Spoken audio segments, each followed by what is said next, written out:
برادرای عزیز و گرامی همین است که رو به رو نکاح کنین. دختر همراه بچه دخترها را یک پرده بکشین، در پسک پرده دخترها ایستند، از این طرف جوان ایستد، در بین داملایی که نکاح میکند یک 15-20 دقیقه درباره حرمت شوهر، حرمت زن شما صحبت کنین. بعدا خدا خواهد در همینجا نکاح را با آواز بلند اول از دخترک پرسین همون تن و نفس حلال خودت به همین جوان بخشیدی؟ او مثال بله میگوید، شما میشنوین، جوانم قبول کردی؟ قبول کردم. خب صدا را از زن مرد میشنود، از مرد از زن میشنود. این بهترین نکاح است. دیگر وکیل روان کنین، اولی وکیل راضی نمیشود، اولی دوگانه ها وقت ندارن، این دیگر این کارا را پرتوین دادرای عزیز. آخه شما جوان مردین، همون ملایی که برای 10 سوم و 20 سوم رفته در اونجا تکیه میزنی تا دخترها مثال راضی شدن، بهترش داملای عزیز باور که خودت خار کردگی، خودت بی قدر کردگی. سلام علیکم برادرایی که بسیار میخواستن که بوزبالا شوند، صمیموان اومگه کورس چنج 3 پچکه استفاده میبره، ای 8 تا 12 کیلوگرم ویس میتیه. برادرو کدمی در کار روشه زنگ زنی و همه شهرهای روسیه را دستافکه میکنیم، دستافکش به پولای همچنین برادرو مرحمت زنگ زنی اجداد میکنیم. لاغر هستید و از پارازیت‌ها کرم‌ها تنقیصی میکشید؟ پس مشکلی شما حل است. به شرکت شفافرما مراجعت کرده داروی بندکس خود را زکات نموده مشکلی خود را میتوانید حل کنید. بندکس استحصال مصر بوده بسیاری مشکلی برادرها را حل نموده است. کفالت 100% دارد. مرحمت زنگ زنید. بر همه شهرهای ترکستان و روسیه دستافکه میکنید. السلام علیکم دوستان عزیز. آیا شما برای گذشتن از سرحد دشواری میکشید؟ مهلت حجت‌هایتان به آخر رسیده است. پس من برای شما خدمت رسانی شرکت نور محمد را پیشنهاد میکنم. با ماشین‌های نو و زمانوی، با باوری و اعتماد کامل، توسط رانندگان مرد و زن شما را از منزل استقامتیتان تا خط سرحد برده برای عبور مرز مساعدت می نمایند. یادآور می شویم که اگر شما از نام شبکه حاجی میرزا مراجعت نمایید برایتان تخفیف ارائه کرده می شود.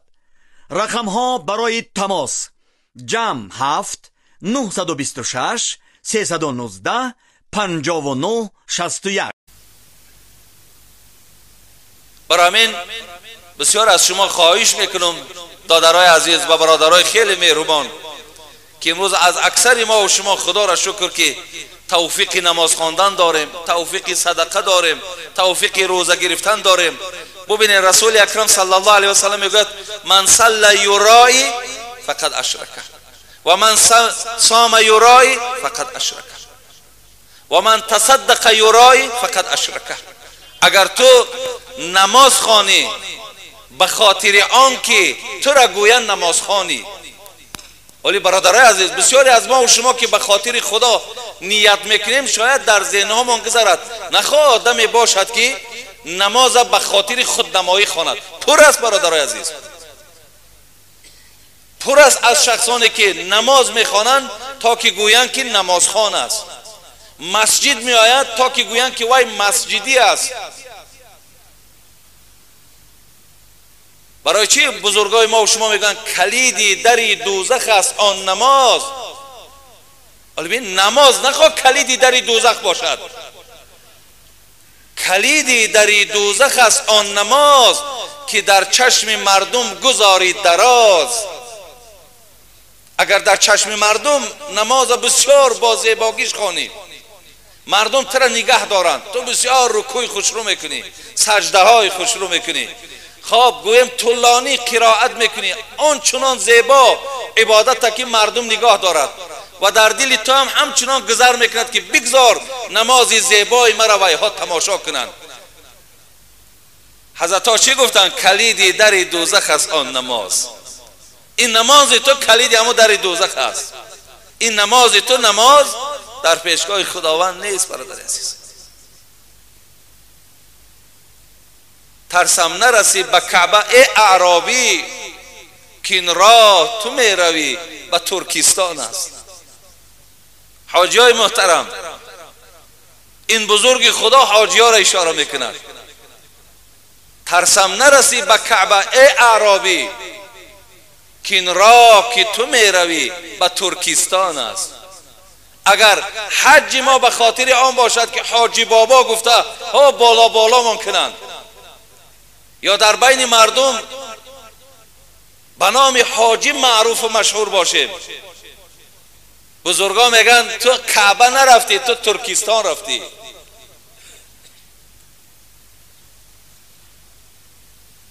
من صلی یرای فقط اشرکه.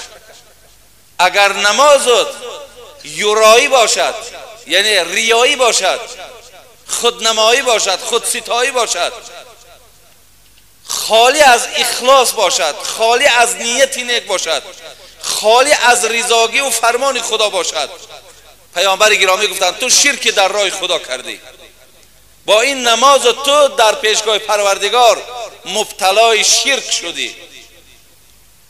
و من صام یرای فقط اشرکه. اگر تو روزه بگیری به خاطر که گویند فلانی هر یک روز دوشنبه و پنجشنبه روزه دار است، بسیاری از برادرای ما همین رکلم را دوست می‌دارند، بسیاری از برادرای ما خودنمایی را دوست می‌دارند، بسیاری از برادرای ما 4 تنگه را صدقه میکنند، در گوش هزارها میرسانند. حبیب خدا میگوید اگر روزه تو ریا باشد و خودنمایی باشد، خودستایی باشد، تو روزه نداشتی، تو بلکه شرک در راه خدا کردی. اگر تو هزارها سامان خیر کردی ولی در این خیرت راضگی خدا یا غضب خدا دور می شود، یا خداوند به واسطه صدقه مالت را زاید بکند، رضاگی خدا پیدا می شود، غمگینی شیطان پیدا می شود، این نیت ها در ذهن تو نباشد، پیامبر گرامی تو شرک در راه خدا کردی. هر کاری که از ما باید سر زند برادرای عزیز و گرامی فقط و فقط به خاطر خدا باشد.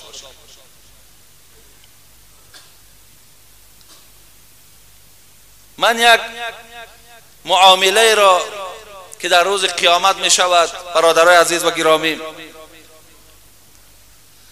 از کتاب الترغیب و الترهیب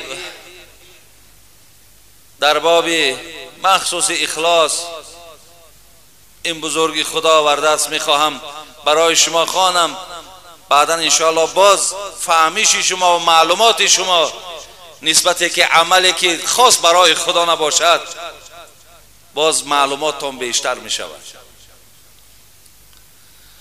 ان الله تبارک و تعالی اذا كان يوم القيامه ينزل الى العباد ليقضي بينهم فاول من يدعى به رجل جمع القرآن ورجل قتل في سبيل الله ورجل كثور المال. روز قیامت پیامبر گرامی میگوید وقتی که پروردگار بین بندگان خود قضاوت میکند، حکم میبرارد، کیها چیها کردن، کیها به کدام عملها چنگ زدن، کیها اهل دوزخند، کیها اهل جنتند. وقتی خداوند در روز قیامت بین بندگان خود این حکم میکرده است، اولین کسانی را که مورد پرسش قرار میداده است 3 نفر بوده است. بهتر کردن خانه های خود کوشش میکنیم، در کدام مسجدهای پیامبر گفتند کسی را که در دنیا حافظ کل قرآن بود باید فریاد میزنند، و باید کسی که در دنیا امروز با اصطلاح های ما قاری قرآن بودند، حافظای قرآن. دویم کسی را که مورد پرسش قرار میداده است شهیدهایی که در دنیا اونا گویم در میدانهای جنگ مقابل دشمنای خدا جنگیدند. سوم کسانی را میپرسد که اونا سخی بودند، مالدار بودند. این 3 نفر خدای مهربان میخواند و برای اونا چنان سوالی میتید. چی سوال است؟ با درستی این که مسجدهای ما را فیقول الله عز و جل، از پروردگار میگفته است کسانی که للقاری، از برای حافظ قرآن ایمانی بر روز قیامت دارند. الم اعلمک ما انزلت علی رسولی، اینها کیا هستند؟ کسانی هستند که آباد آیا من همان قرآن را که بر محمد صلی الله علیه و سلم نازل کردم، و اینها کسانی هستند که آیا از همان قرآن تو آموختی؟ اگرچند که عصا قال بلا یا رب، به معنای رجا میاد، امید حافظ قرآن میگه بله پروردگار، در هر جای قرآن که معنای من آن قرآن را که به پیامبرت نازل کردی آن قرآن را آموختم، آن قرآن را کلا حفظ کردم. خداوند اینها را در روز قیامت فما عملت فبما عملت، به حال اون برادرانی که امروز وقتی که تو این قرآن را حفظ کردی در امارت‌های مسجد کار میکنند، برادرای عزیز و گرامی، وقتی این قرآن را تو حفظ کردی، خداوند میگفته است به این قاری قرآن، به این حافظ قرآن، دائم کار این پس با او چی معامله کردی؟ خس و خاشاک کردی؟ از مسجد بیرون میکرد. روز از روزها میگه برادرای عزیز، پیش از آنه که قبرستان گذر کردند، خداوند از سیر این حافظ قرآن همگان را آگاه کند. ما میدانیم که خدای مهربان علم داخل سینه ما را دارد، در داخل سینه ما چه ها میگذرد، در وجود ما چی نیت ها و چی مقصد هاست، اگرچه از چشم بنده های خدا پوشیده است، ولی خدای مهربان این علم دارد، و ما نخواستیم از داخلی آگاه است. پیش از آنه که این سوال را قاری برای پروردگار چی جواب میگوید، منم برای شما گفتنی هستم که دادرای عزیز کوشش کنید که در حیات قرآن خوان باشید، در حیاتتان قرآن خوان باشید. من دیروز یک حدیثی را در اینجا بینی بعد نمازها که ما یک حدیث تعلیل میکنیم، یک حدیثی را خواندم، ان الذی لیس فی جوفه شیء من القرآن کالبیت الخرب. پیامبر گرامی میفرماید هر کسی که اگر حفظ قرآن ندارد، یعنی بعضی برادرای ما همین یک آیت یا دو آیت از یاد میکنن یا یک سوره دو سوره را از یاد میکنن و دیگر توجه به قرآن ندارن.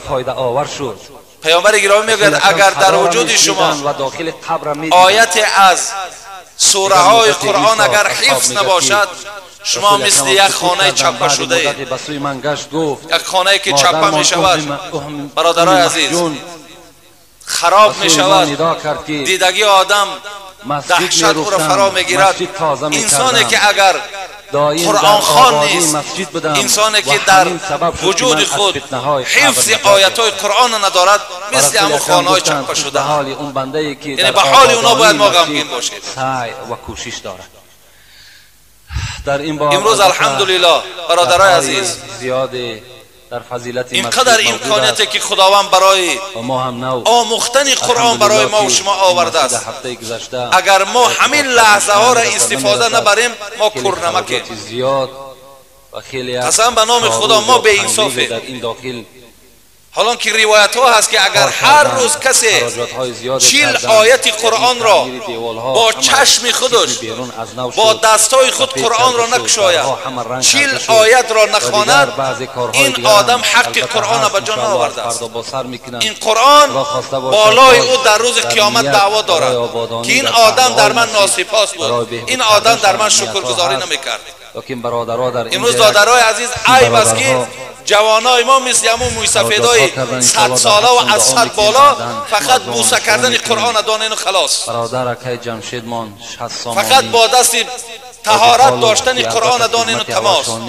چندین بارها باز هم گفته و نگفته خیلی جای عیب، خیلی جای تأسف برادرمون شیرعلی دقتی که شما یک جوانای تنومند خداوند همه شرایط امکانات برای شما داده است و شما از خواندن قرآن محروم باشید. 50 سامانی دادن، شما خواه از قسم شب خواه از قسم سحر قرآن کشاده و یک ورق که نخوانید. برادرمان 25 سامانی دادن. خیلی جای باور که غمگین شدن است برای شما. در استان مکه فیضلی خیلی اونم خدمتش در همین وقتی از قاری میپرسید از پروردگار پس با این قرآن حفظ کردی چی کردی؟ چیها چه خدمت ها کردی؟ کوشش زیاد کردن، قاری میگفت است جانی هم کردن، اگرچه اقوم بهی انا اللیل و انا النهار. پروردگارا در یک چاینی که برای من شبها میخستم، روزها میخستم، این قرآن را میخواندم، این حفظ قرآن را از ذهنم دور نمیکردم. خاطر جمع خدا نصیب قاری به سوی پروردگار میگفت است خدای مهربان چگونه که رسول فیقول الله کذبت بنا الله قصرا فی الجنه و تقول له الملائکه کذبت. که در مسجد کسی در دنیا از برای خدا مسجد را آباد میکنه و یقول الله تبارک و تعالی بل اردت ان یقال فلان قاری. برای او بنا میکند خدایا برای بعدا پروردگار احسان کردن، نه به همه قاری، نه به همه حافظای قرآن، خدایا برای اینها بنا بسازی و بلکه با کدامی همو که از همه گروه باشد معامله خداوند همچنان است. بعدا خداوند میگفته است بعد از شما خواهش میکنم که در قاری کدام تو مسجدی دروغ که میگویی، نباشد سهم خطا بگذارین. بل کذبت. این حسرت نیست، پشیمانی نیست. ملائکه های پروردگار میگفته است تو دروغ میگویی قاری. پشیمانی و خداوند میگه بل اردت ان اقول له قاری، بلکه تو را مرادت این بود که حفظ قرآن کردی و در بین مردم خوش آوازی کردی به خاطر که گویم فلانی قاری است. سألت النبی تو به این خاطر حفظ قرآن کردی. حتی یک حدیث را در برابرش نگاه کردم که روایت بیهقی است. پیامبر گفته بود است من قرأ القرآن یعکل به الناس جاء یوم القیامه و وجهه عظم لیس علیه لحم. اگر کسی که قرآن را علم را به خاطر خوردن مال مردم از خود کند، یعنی با وسیله علم با وسیله قرآن خواهد که مردم طلب و تاراج کند، خواهد که مال مردم به دست بیارد. پیامبر گفتند این گونه عالم ها، این گونه قاری ها روز قیامت وقتی میخیزند در چهره هاشون گوشت وجود ندارد. رسول اکرم گفتند یعنی چیزی در چهره های ایشان از گوشت وجود ندارد. برادرای عزیز ببینید چهره را پیامبر گرامی گفت خداوند از چهرش، یعنی جایی که حسن و جمال در او وجود دارد، خداوند همو حسن از روی این انسان میگیرد، به خاطر که این آدم ارادش دیگر چیز بود، ارادش پیشروی و خدمت در دین نبود. پس از آن میگوید به سوی شهید میپرسید است، شما میتونین که بعد یک نیم از شهید هم میپرسد نماز خفتنتان ادا کنید. چی میپرسید است؟ آدمی که حکم علماست در شهید هم همچنان واجب است اطاعت کردن او. شهید در راه خدا شدی، بله شهید در راه خدا شدم. اولو الامر هستند در ما و شما.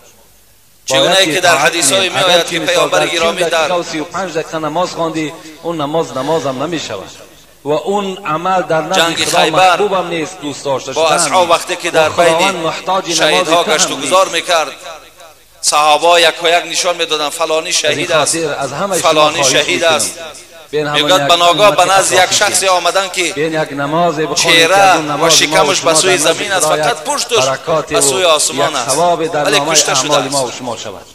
اصحاب میگوید نشان دادن پیامبر این قسم در جنگ بسیار شجاعت نشان دادن، این قسم گفتن شهید است. پیامبر گرامی در جواب اینی رأیت فی النار، گفتن این شخص گفتن من در دوزخ میبینم. نماز را از سر بخوان. برادر عزیز این شخص گفتن من در دوزخ میبینم. این حدیث مسلم است. فی بردت غلها او عباءت. نماز بخوان. ببینن من این نگو در دوزخ میبینم. صحابه حیرت دماندن که آخه این شهید، این همراه ما بود، این مقابل دشمنان خدا میجنگید.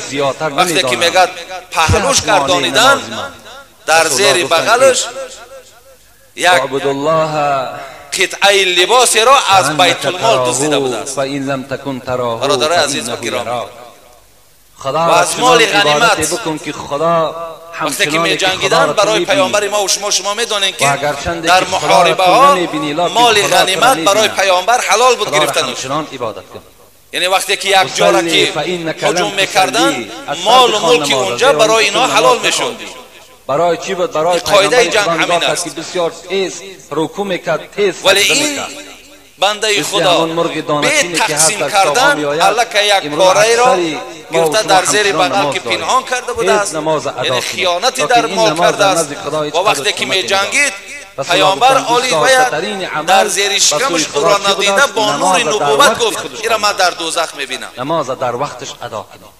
برای این شهیدم خدای مهربان میگفت است اگر تو در دروغ وقتش میگویی نماز نخوانده نماز ملائکه ها نمیشود. میفتند تم دروغ. من سراسیمه گفتم در ساعت 12 شما پیشین بخونین. خداوند میگفت است بلکه تو ارادت همین بود که تو را گویم بسیار جوان مرد بود، بسیار شجاع بود. یعنی تو به خاطر این کلمه ها جهاد کردی. دویم عملی که رسول اکرم گفتن خداوند همچنان سیوم نفری که اینجا موردی پرسش پروردگار قبول میگیرد این آدمی است که در دنیا مال خود را و پیغمبر خدا خیر احسانی که ما و شما امروز میگوییم خیر احسان میکنند، ولی در خیر احسانش هم نیتش چیست؟ نیتش داناندن است، جهاد محاربه با نیتش فهمانیدن است، خداوند و پیغمبر نیتش ریا است. پس پروردگار با اینها همچون معامله را شما این خدمت کردن در حق پدر خلاص از این ما پرسیشی که خداوند نسبت اینها میکند و میگوییم که بر الوالدین معلوم شود که اگر ما هم برادرای عزیز هر عبادتی را که در دنیا به خاطر خدا اگر انجام ندهیم پس وی در پیشگاه پروردگار قبولیت هم ندارد. حتی شما را من خبردار کردم که همین جمعه‌ای که ما و شما میآییم، نمازهای 5 وقته که ما و شما میآییم، برای جماعت ها ما و شما دوادوهایی که میکنیم، حتی حرکت هایی که میکنیم، اگر همینا برای رضاگی خدا نباشند یا در دل ما نیتی رضاگی پروردگار نباشد، پس در این عبادت های ما و شما این چیز قبولیت پیشگاه خدا در وجود ندارد. در محاربه به سوی یهودی ها برادران عزیز و گرامی، رسول الله گفتند از بسیاری مهمانهایی که در این پدر و مادری تو زنده هستند، خیر و مقدم میگویم این جوان گفتم بله پیغمبری خدا پدر و مادری من زنده هست. ففیما شهر توز آمدن و پیغمبری خدا گفتند رفته خدمت پدر و مادر را انجام بده، این خود جهاد در راه خداست. همه شما را خدای جهاد بسیار کار مشکل است. جهاد و دیگر برادرایی که اگرچه به نهایت اجر زیاد داشته باشد، انسان را راست به حساب و داخل جنت بگرداند، لکن کردن جهاد خیلی کاری مشکل است. به خاندانتان رساند. حتی جهادها به جز اینه که با دشمن اسلامی جنگند، بسیار جهادهای هست که حتی اوناش ما و شما از عهدش نمیبریم. حتی یک جهاد دیگرش همین است که کلمه حق را نزد پادشاه گفتن است. کدام شما قدرت دارین که نزد پادشاه بخیزین و پادشاه را مثال شما گپ بزنین که تو نماز نداری یا تو زکات نداری یا تو روزه نداری یا حق مردم را رعایت نمیکنی. این کلمه حق خودش چی است؟ جهاد در راه خداست. کدام انسان این جهاد را به جا آورده میتونه؟ سلام داملا اونی که مثال شمشیر میبرداری و از کودک زن میگذری، اینش یک جانی همین کلمه حق. یا اینکه یک برادر را گفتن که مثال تو نماز بخوان، یک انسانی که صاحب منصب و پولدار باشد، ما و شما دلاوری نمیشیم برای انسان گپ بزنیم. اینم جهاد در راه خداست. رسول الله گفتند پدر و مادر در خدمت بکن، این جهاد در راه خداست و تو چی میگیری؟ بهترین مکافات که جنت است. از حساب خدمت پدر و مادر با فضل و کرمش مشکلات هاشون دور گردانه و بسیاری از برادرهایی که در اینجا زنهاشون گذاشتند، نبیره هاشون گذاشتند، دخترهاشون گذاشتند. از آن جمله دیروز یک برادر از یک خانه هم زن و هم نبیره و هم دختر از ما خواهش کردن در حقشان دعا کنیم. با پدرم یا با مادرم، الحال بعضی هاش تا حال از فرزنداشون در حق ندارن. همه این مشکلات ها را برای این بندگانت آسان گردانی و با خدای مهربان آن گذشته ها را رحمت و مغفرت کنی. آمین یا رب العالمین. ولی دیروز من دادرای عزیز از بس که من مکتوبای زیاد در پیشم دارم، ولی یک همون سلفانهایی کلام گویم که پر از سوال است، اکثر اونها را میخوانم درباره به احترامی شوهرها و بعضی اونها درباره خنک نظرانه رفتار کردن مردها در زندگی. راستی دیروز من از زبان این برادری که 3 نفر از خانهش گذشته بود، یکی آیلش و یکی دخترش و یکی نبیرش، عجیب چیزی گفتن، قسم به نام خدا دیگه ما خودمان داشته نتونستیم. و بعداً شما بینید که حکایه میکند که وقتی که همون سیلاوایی که بالای همونها آمده است، در دستشان یک کودک بود. در همین حالت من مختصر همون یک لحظه ای را که شما زن خدا ترس و گفتن رسول اکرم و زنی که البته برای آب چشم کردن و برای او غمگین شدن و در حق او دعا کردن ما یک این ارزندگی دارد. مسئله داره، میخواهیم که این مسئله را شما حل کنید. گفتن چی مسئله هست؟ گفتن این مرد میگوید کمی از من دور ماند و این زن میگوید که من از بین ما یک مسافه دور ماندن حق ما بلندتر است. که اون مقصد نزدیک من آمدن نمیتواند، من نزدیک وی رفتن نمیتونم. مرد میگد به سوی از همونجا ایستاده و از من خواهش دارد که شوهر هر خطایی کرده باشه مرا ببخش. پیغمبر خدا همین از پشت من است، همین فرزند من است. در حالتی که یعنی لحظه منم نابود میشم تو هم نابود میشی، یعنی حالتی هست که دیگر جای خلاصی نیست. در اصل پیغمبر پس از همونجا ایستاده و تو مقصد مردک مرا ببخش، هر کمبودی در زندگی کرده باشیم، هر خطایی که در زندگی کرده باشیم ما را مورد بخشش قرار دهیم. من میگه از تو فریاد میکنم من تو را بخشیدگیم، تو آخی آیله نیستی که من تو را نبخشم. آخی اینقدر خدمت ها و اینقدر نیکی های تو، چرا این نه به هر حال یگان ممکن است در حیات یگان چیزی گذشته باشد برا ببخش.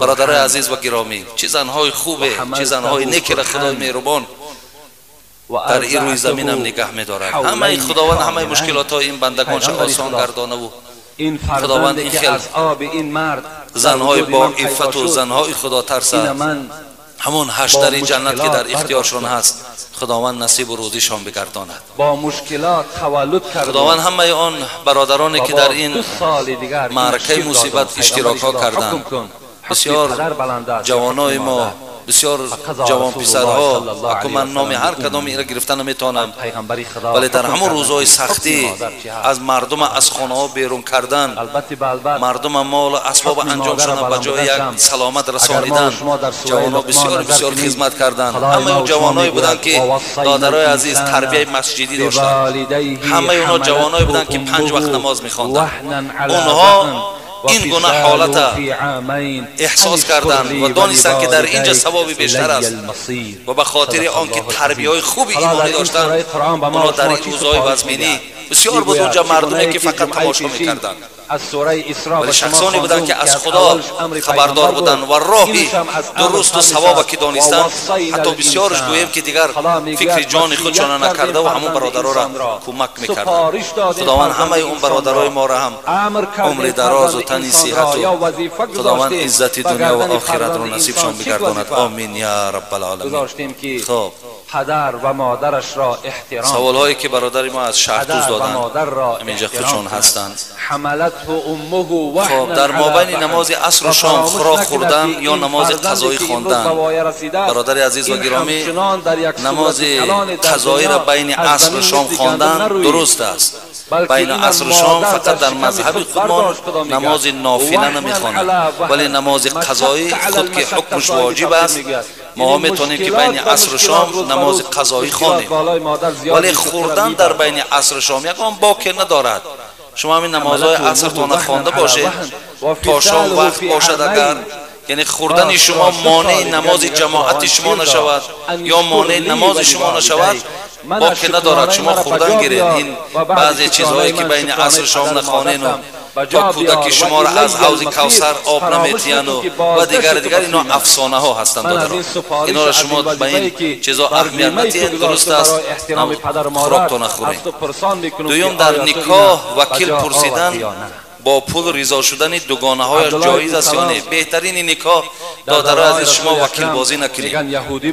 دیگه وکیل ها اصلا در همین نکاح ها بسیاری وقت وکیل ها را همون تقاهای عروس خداشان کوشش میکنند که در همینجا داخل شوند و از همون حساب بچه دار یک مبلغی را به دست بیارند. دیگر اینجا هیچ مقصد و مطلبی نیست. برای همین بهترین نکاح برادرای عزیز و گرامی همین است که رو به رو نکاح کنید.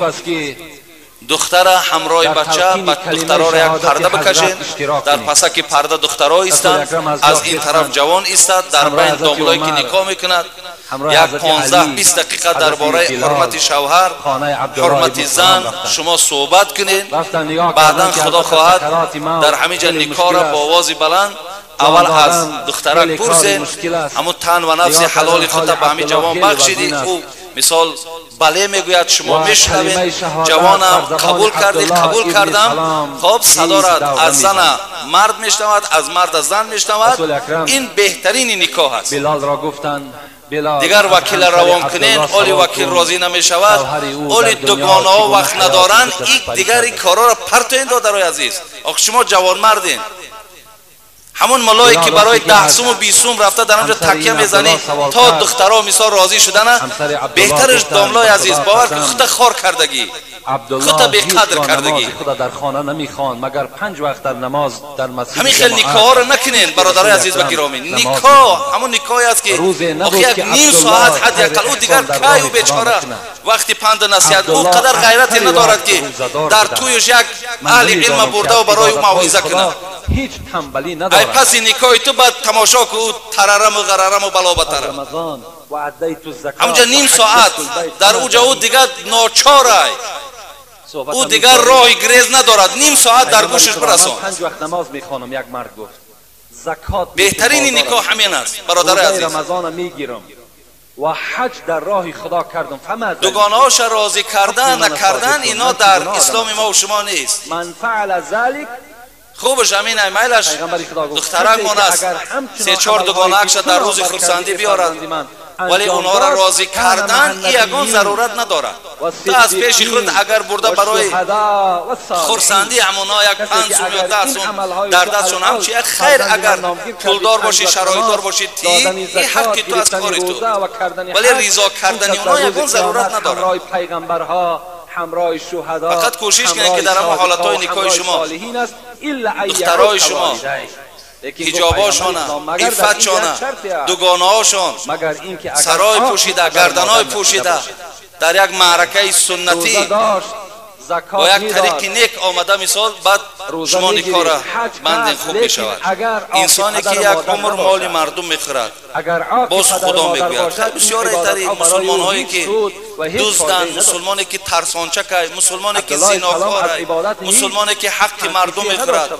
خب یعنی مسلمان های دزد، مسلمان های زناکار، یعنی به زنا کردن یا به دزدی کردن ما را کافر نمیگیم تا زمانی که همون حلالش نشمارد. از عبدالله ناراضی هست، ولی وای از جمله همون مسلمان های گناهگار است. از پدر مادر مسلمان گناهگار عزیزتر است. برای این حق هایی که خورده است برادر عزیز و گرامی، این باور که چنان حسرتی است در روز قیامت و افسوس که همون حالت امروز حس نمیکنه. گفتن نزد مادر عبدالله میرین و از مادر عبدالله امروز برادرای عزیز مال مردم گفتیم از همین حالت مصیبت و مشکلاتی که در بسیاری از بندهای خدا آمدن در همین بین شخصانی وجود دارند که چیزی به اونا ضرر نرسیده است، از همین حالت استفاده میبرند. و در همین مسئله بسیار با احتیاط باشین. ولی من نگاه کردم در خانه به خانه میگردن، خانه ما آزاده است چی داری؟ آخه برای آزادگی ها اینجا در این قدر برادرای ما و شما کمک ها را ببینید. الحال از همین از روز دو روز پیش برادرای ما از غرم آمده بودند با سرداری امام خطیب و سرداری نایب رئیس غرم، قریب 9 نفر شب خانه ما مهمان بودند. این قدر یاردمی که اونا آوردن، روز دیگه مردم شهری نو آوردن. اینا امروز یک برادر ما 300 کیلو باز گوشت، اینا یک برادر دیگه در اینجا حضور دارد قریب 4000 سامانی. هر روز این خیل برادرها مبلغ آورده و در دست مردم داده استند. ولی از همین حالت بسیاری ها شد خانه به خانه گشته. انامینایش که شما میبینین بسیارش دعواگرای هستن که در اصل چیزی ضرر ندیدن. اینا شما روین از مردم پرسین میگن در جایی که اون پلتکا زدگین آدمای هستن که انامونا صاحب خانه اونمجا دا مرده پرتو کردگی خودشو از همین حالت استفاده بودستن. بسیار آدمای بی انصاف هم در این بین وجود دارن. رسول اکرم برای همه وقتی که شما با کسی میخواین کمک میکنید، شما آدمای در کاری میدانستگی را همراه خودتان بگیرید. این طریق هر کی و هر چی نکنین. کلمه شهادت بر زبان وزیر ما اینجا متمرکز داریم، این اینجا در چیزایی که آورده میسپارین همه موافق قاعده و قانون برای هر یک آدم نرمه معین شدگی است. شما را کسی ناباور نکرد، همش الحمدلله همون جای خودش گرفته است. برای خاطر زنش مرا از خانه خود پیش کرد. مردی که به روسیه زنی روسی دارد، زنش به خاطر فرزندانش همکاری خانه و همکاری مردانه را به سهر انجام میدهد. برای این گونه مردها پاسخ میدادید. البته برادرای عزیز و گرامی، اینم از جهت ظلم است که ماها خودمان در دیگر دولت ها رفته و عیش و عشرت کنیم. عائلای ما و شما در اینجا به خاطر فرزندا بازار به بازار گردن. قسم به نام خدا از ایده بیننگی و از ایده بیناموسی و از ایده دیوسی دیگه وجود ندارد. گو من از فرزند خود راضی خیلی جایی حتی این گونه من یک بار دیگر گفته بودم، اینا جوان مرد نیستند. اینا کسانی هستند که تمام همون ناموس و دین و وجدانشان در همون زن روز فروختگی است. برای همین خواهرای عزیز، وقتی شما میبینید که از همین آدما یگان فایده نیست، شما با او تکیه نکنید دیگر. همون مهلتش آمد. از این خیلی آدم بیناموس و بیننگ جدا بودن تو خیلی خوبه. چگونه که او جدایی را برای خود اختیار کرده، چگونه که او بی پروا است. البته از همه شما جوانای عزیز احترامانه از نام پیغمبر خدا خواهش دارم پدر و مادر آزاد کنید. باور کنید اگر شما بخواهید که در قبر شما باغهای از جنت باشد و شما وارد جنت شید و قصرهای بهترین جنت از خود کنید، هر آینه پدر و مادر از خود راضی کنید. زیرا رسول اکرم گفتند شما همون دعوت الوالدة اسرع اجابة، دعای مادر اسرع اجابة. بعد غسل دادن شما کفن کنید. در حال اجابت می‌یابد. اگر از تک کفن یگان لطا و یگان چیز زیادتی ماندین به خاطر آنکه خون به حد رفته ایستاده است و دیگر یگان ضرری در کفن و در نماز جنازه ندارد. شما همی شستین مثل وضوی معذور. این یک آدم سلسل بوله، دویم بولش میریزه یا دویم بادش میبره یا دویم زخمش چرک میریزه و این تماما یعنی دویم میرود. این خیل آدم هر یک نماز طهارت میکند و نمازش خواندن میگیرد. در حالت نماز هم که اگر چکیدن گیرد او طهارت چه نمیشکند تا نماز دیگر، با نماز دیگر با طهارت نو میکند. زین خاطر همین هم برای مرده های ما و شما هم خونش هم برآمدن هم که گیرد ما کفن میکنیم، جنازه ما میخونیم، مرده میگرانیم. فقط در گردن ما یک بار غسل دادن واجب است. و من میدانم که پیغمبرهای تو همه وارد جنت میشوند. منم از و یکی در مسجد خیر میکند و میگوید که اگر هر کس خیر کند هر یکی را نام گرفته دعا کنید. ولی در حدیث های پیامبر آمده است که هر کی خیر میکند، هر کی خیر میکند نام او را گرفته و در حقش دعا کنید. این موافق سنت است. در جنت این جای گناهش نیست. ولی کسی که اگر صدقه های پنهانی میکنند این با بهتر. آدمی است که میخواهد که نامش گرفته نشود یا صدقهش پنهانی میکند. این صدقه های پنهانی هم برادرای عزیز از اخلاص خالی نیست.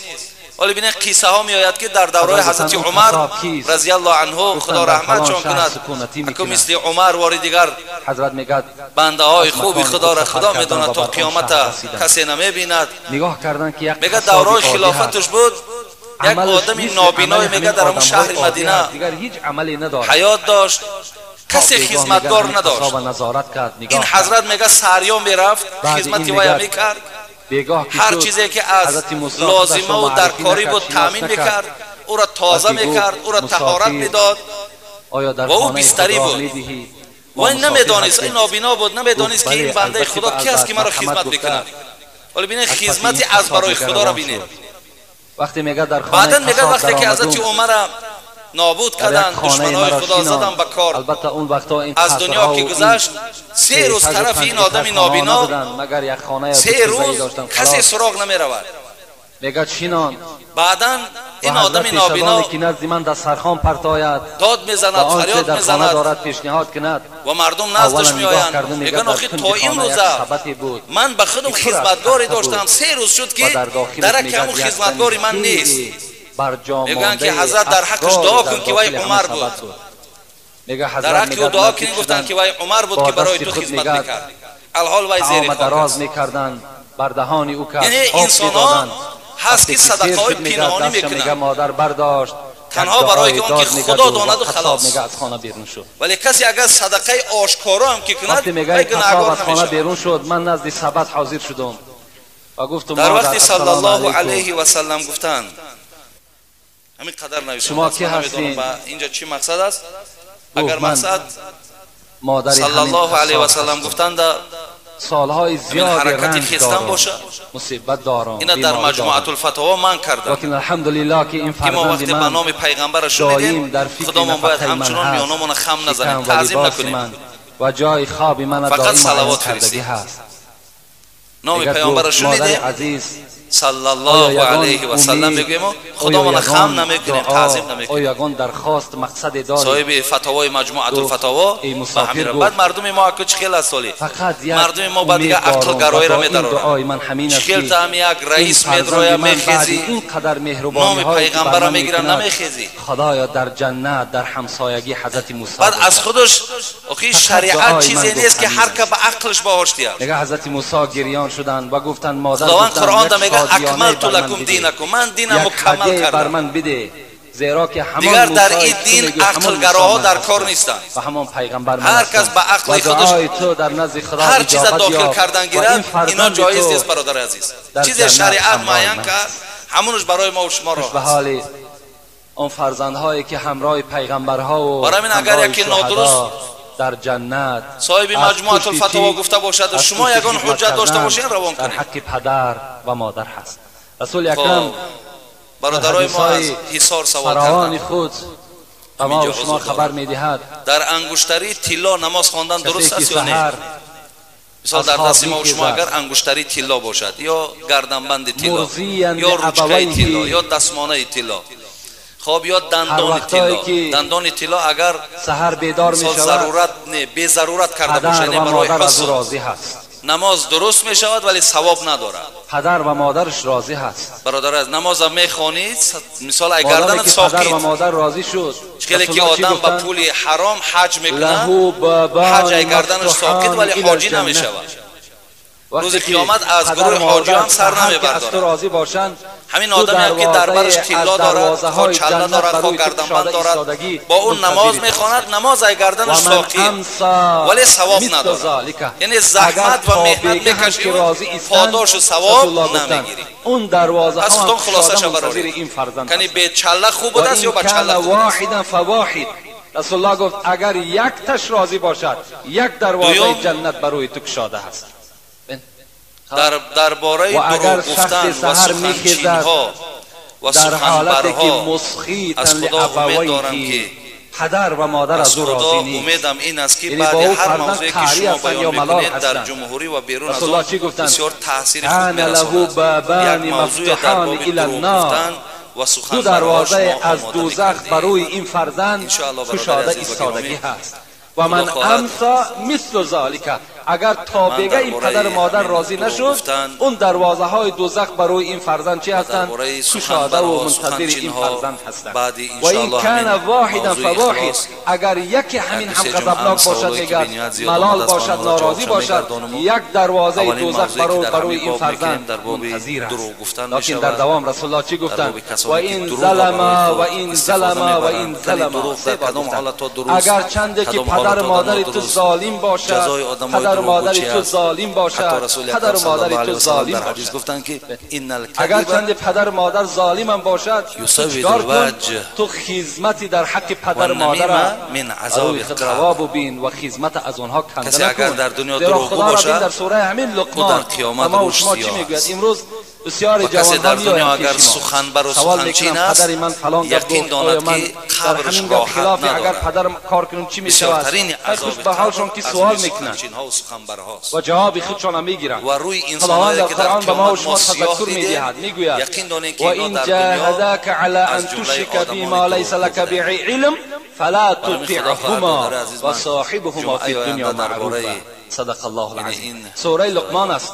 خدا میگوید اگر پدر و مادر بر کدام شما ای فرزندها امر کنند این که فرزند من و خدای خودت مشرک شو، یعنی شریک در ذات خدا بیا، یا میگویم فرزند من نماز نخوان، فرزند من روزه نگیر، فرزند من مالداری زکات نده، فلا تطیعهما، این پدر و مادر بزن این قدر احترامی که دارن تو اطاعتشون نکن.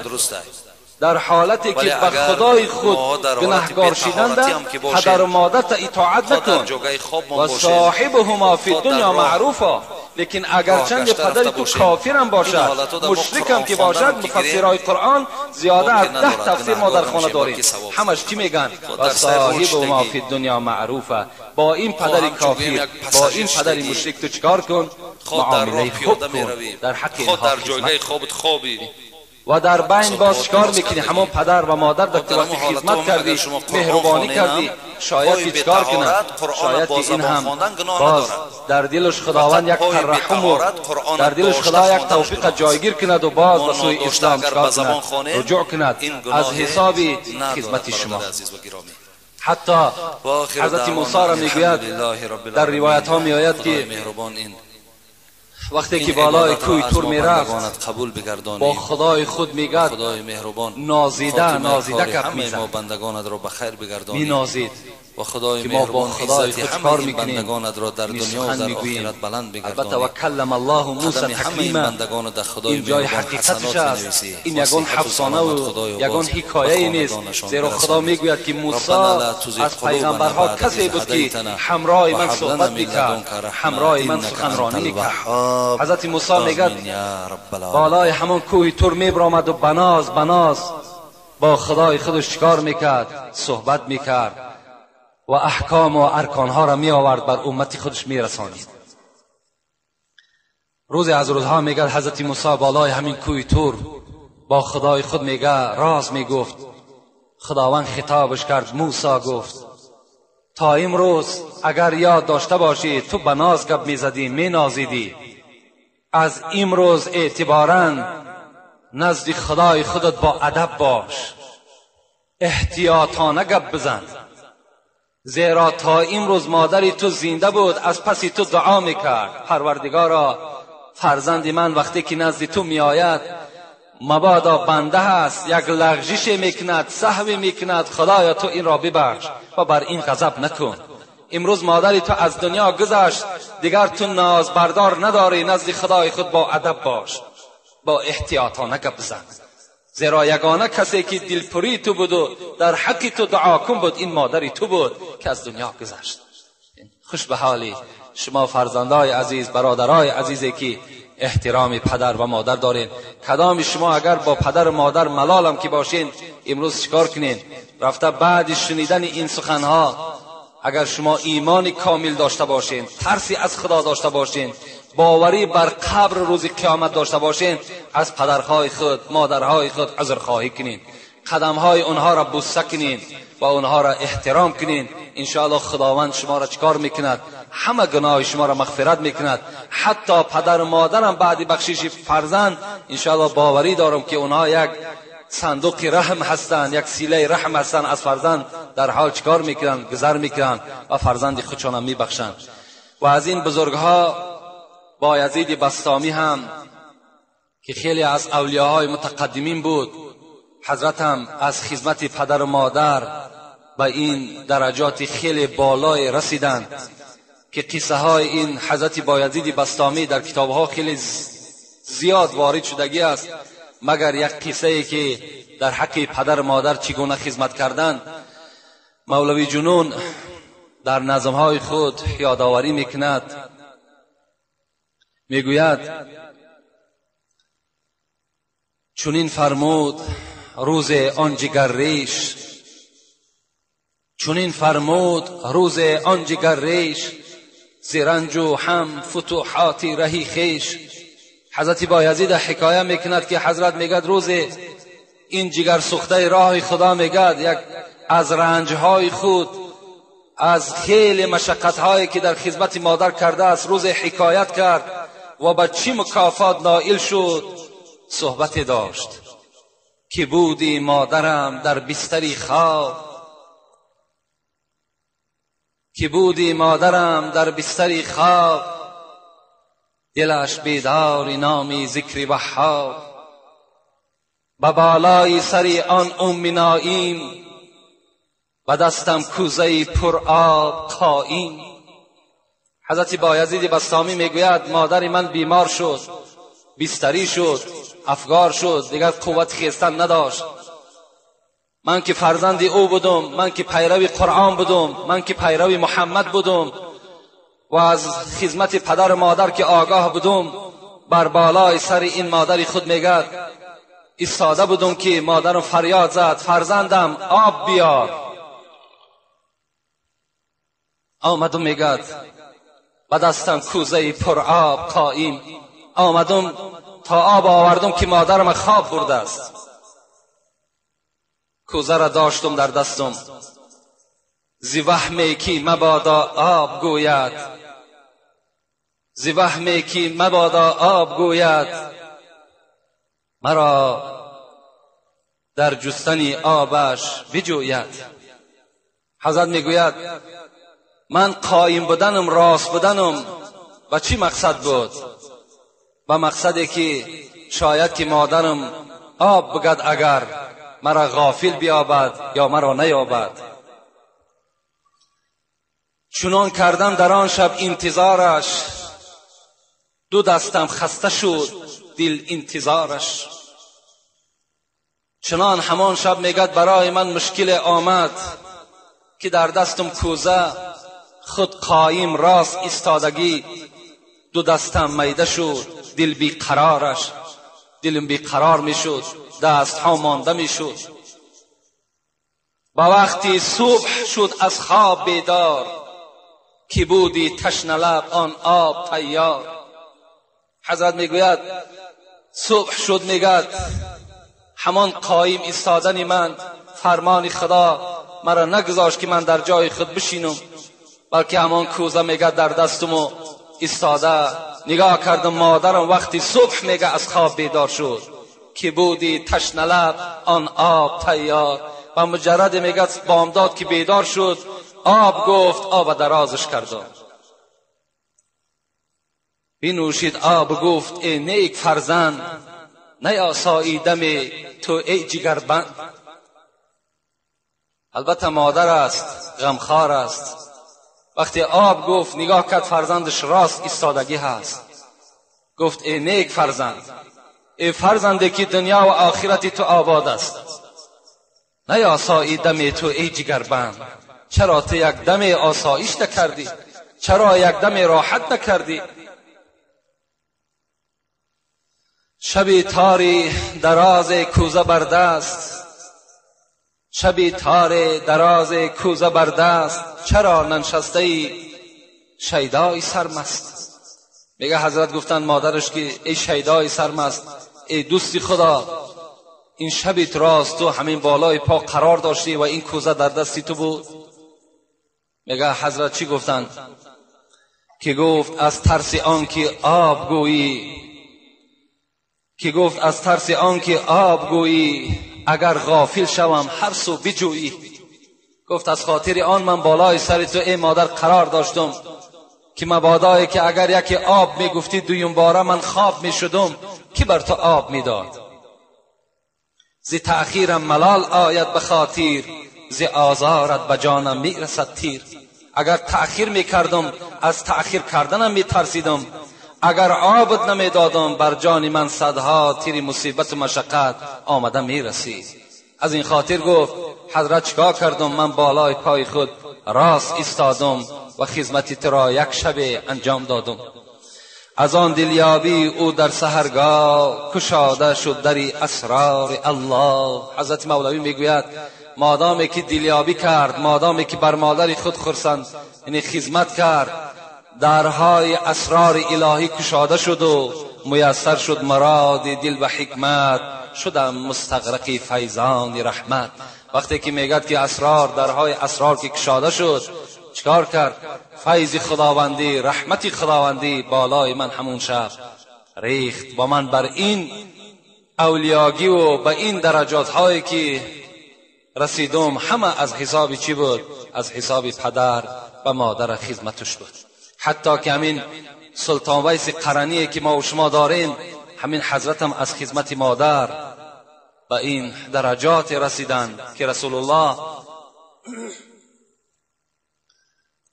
الله خود حضرت سلطان ویس قرنی را ندیدند، لکن به اصحاب خود فرمایش دادند که ابو بکر تو هم سلطان ویس قرنی را نمیبینی، لکن عمر تو بر او چیکار میکنی؟ تو بر او رو پرو میشوی. این از معجزه های پیغمبر بود که در حدیث های صحیح پیغمبر میگذرد.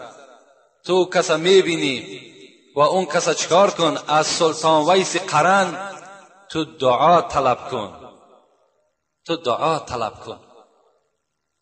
که وای گفتن رسول اکرم وای از کجا میشناسیم؟ گفتن کفی دستش سفید است، یعنی کسلهای سفید شده باشد، کفی دستش گفتن سفید است. از این گفتن شما حضرت سلطان ویس قرنی را میشناسید، از او دعا طلب کنید. بین حضرت عمر یار دویم پیغمبر خدا که رسول الله گفته بود انت فی الجنه، ای عمر تو در جنت هستی، باز عمر سپارش داد که دعای حضرت سلطان ویس قرنی را بگیرید. برای چی؟ برای که او خدمت مادر کردگی است و خدمت پدر کردگی است. در مسئله ها میگذرد کسی که عاقی پدر و عاقی مادر است در امامتش کراهیت است. این اگرچه عالم است، اگرچه مفسر قرآن است، اگرچه یعنی چی رتباتی نداشته باشد، اگر عاقی پدر و مادر باشد در نمازی که به مردم میخواند کراهیت دارد. تا این اندازه را فقهای ما و شما مهنت ها کردگیند. کدام پدر و مادری که از کدام فرزندی که اگر ناراضی گذشته باشد، یعنی گذاشته رفتن، برای اونها را هم ابولیث سمرقندی توصیه میدهد. شاید که این فرزندها از حساب نادانی کردند، یا شاید فرزندهایی باشند که این چنین خدمت‌هایی که الحال من ذکر کردم از گذشته ها شاید این خدمت‌ها را نکرده باشند و افسوس بخورند که اگر پدر و مادرمان میشد هر آینه این خدمت‌ها را میکردیم و دعای اونها را میگرفتیم. برای اینها هم وظیفه است. ابولیث سمرقندی میگوید برای آن کسانی که افسوس میخورند که پدر و مادر از آنها راضی شود و این فرزند اهل جنت شود، یا فرزندی که پدر و مادرش از اون ناراضی گذشتگی هست، اونها چیکار کنند؟ اونها باید که اولا گفت حضرت ابولیث سمرقندی هم که محدث است میگوید که اولا خود فرزند باید صالح باشد، برای اینکه اگر پدر و مادر از او راضی شوند، پدر مادری که گذشتگی هستند بخواهند که اگر اونها را در قبر از خود راضی کند، در دنیا خودش صالح باشد. یعنی هم فرزند نمازخوان باشد، فرزند حلال خور و حلال رفتار باشد. دویم وظیفه‌اش با رفیقهای پدر و مادر رفت و آمد داشته باشد. سیوم وظیفه‌اش خیر احسان در حق پدر و مادر کند. اون پدر و مادر از این فرزند در این دنیا راضی می شوند، اگرچند که ناراضی هم که از دنیا گذشته رفته باشد. و برای آن کسانی که پدر و مادرشان زنده هستند فراموش نکنید که جنت و دوزخ شما در پیش شما هست. اگر راحت جنت میخواهید مرحمت، و اگر درهای کشاده دوزخ میخواهید هم مرحمت در دنیاست، در پیش شماست. لیکن فکر میکنم که عذاب دوزخ ما و شما طاقت نداریم. عذاب دوزخ علاوش آتشش مثل آتش دنیا نیست، بلکه 70 برابر رسول اکرم گفتند از این آتش دنیا فرق کننده است. شما برای یک تجربه بالای یک همین گاز شما شعله‌ور کنید، بالای همون یک بگین ثانیه دستان بالای همون بدارین، در آتش دنیا شما طاقت ندارین. چگونه مثال آتش دوزخ ما و شما طاقت میکنید؟ نداری طاقت یک زخم سوزن، نمی ترسی چرا از سوز گلخن؟ البته شما طاقت یک زخم سوزن هم ندارین، از سوز گلخن از آتش دوزخ چرا شما نمی ترسید؟ و آخر دعوانا ان الحمد لله رب العالمین. پروردگارا از ثواب و از اجرهایی که در این امر معروف و نهی از منکر موجود هست، خدایا این گوش کننده ها را نصیب و روزی بگردانی و خدایا همه ما را محب مسجد و محب پدر و مادر و محب شنیدن امر معروف و نهی از منکر بگردانی و خدایا تمام جوانهای ما را، تمام مردم ما را خدمت کننده در حق پدر و مادر بگردان و با دعای نیک این پدر و مادر وارد شدن جنت را بر همه ما خدایا نصیب روزی بگردان. ربنا افتح بیننا و بین قومنا بالحق و انت خیر الفاتحین.